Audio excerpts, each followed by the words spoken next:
just like in a scientific study, we are using abbreviations along with the full forms, so as to make it easier for using next time and to avoid any confusions.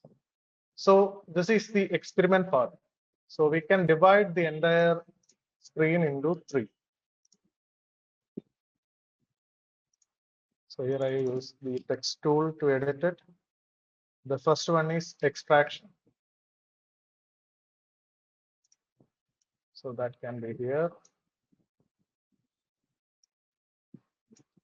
And the second part of the study is application. That can be here. And the final one, result.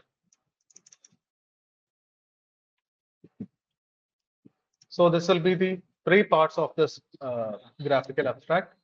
And so we have extracted the neem leaf extracts, and now we are going to the application.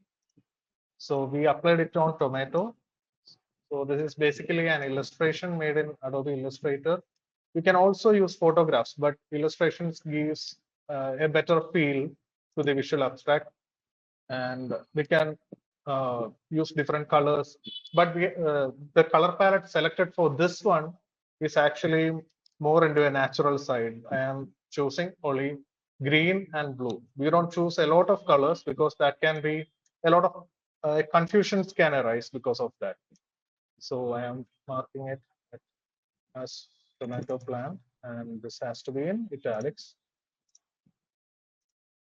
And here all labels are done in 15 points. That is the size. This one was 25, and now I'll reduce this size to 22. So the heading has to be the largest one.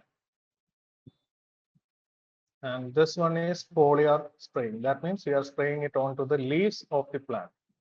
So the spraying was done after 2 days of transplantation. That is, the tomato seeds were formed into seedlings or small plants, and they were transplanted. And after 2 days of transplantation, we started spraying this extract. So that has to be shown.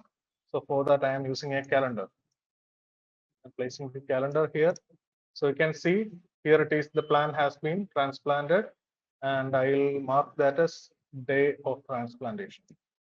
And after that, after 2 days, I started spraying. So there are tick marks. So these are icons that makes our work very easier. We have to convey the essence of the entire study without using much space.